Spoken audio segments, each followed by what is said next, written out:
بسم الله الرحمن الرحيم. الرحمن علم القرآن، خلق الإنسان علمه البيان. الشمس والقمر بحسبان، والنجم والشجر يسجدان. والسماء رفعها ووضع الميزان، ألا تطغوا في الميزان، وأقيموا الوزن بالقسط ولا تخسروا الميزان. والأرض وضعها للأنام، فيها فاكهة والنخل ذات الأكمام، والحب ذو العصف والريحان. فبأي آلاء ربكما تكذبان؟ خلق الإنسان من صلصال كالفخار، وخلق الجان من مارج من نار. فبأي آلاء ربكما تكذبان؟ رب المشرقين ورب المغربين، فبأي آلاء ربكما تكذبان؟ مرج البحرين يلتقيان، بينهما برزخ لا يبغيان. فبأي آلاء ربكما تكذبان؟ يخرج منهما اللؤلؤ والمرجان. فبأي آلاء ربكما تكذبان؟ وله الجوار المنشآت في البحر كالأعلام. فبأي آلاء ربكما تكذبان؟ كل من عليها فان، ويبقى وجه ربك ذو الجلال والإكرام. فبأي آلاء ربكما تكذبان؟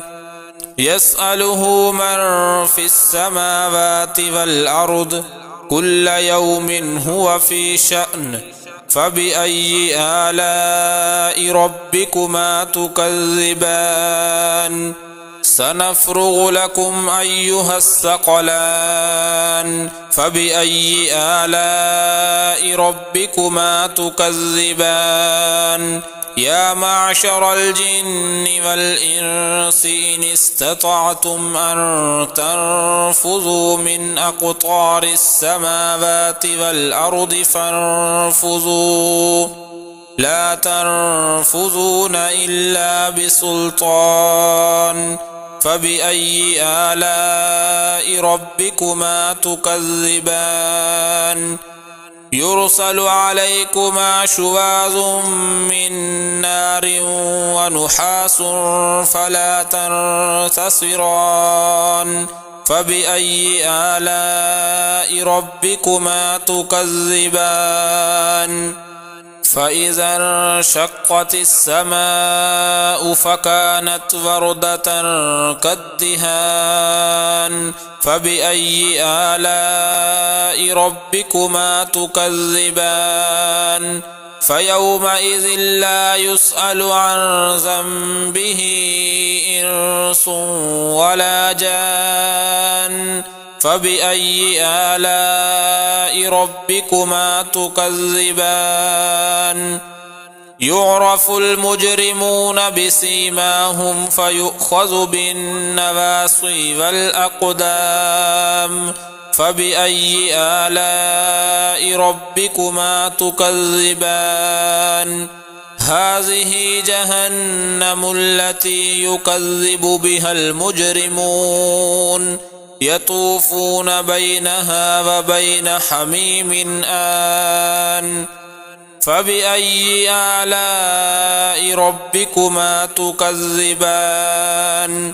ولمن خاف مقام ربه جنتان، فبأي آلاء ربكما تكذبان ذواتا أفنان فبأي آلاء ربكما تكذبان فيهما عينان تجريان فبأي آلاء ربكما تكذبان فيهما من كل فاكهة زوجان فبأي آلاء ربكما تكذبان متكئين على فرش بطائنها من استبرق وجنى الجنتين دان فبأي آلاء ربكما تكذبان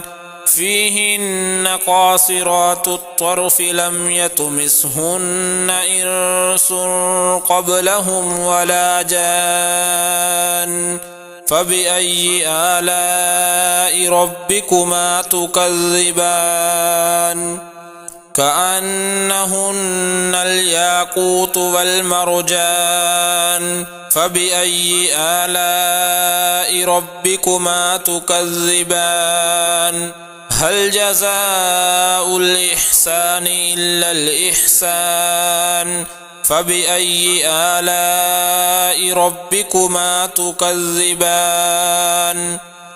ومن دونهما جنتان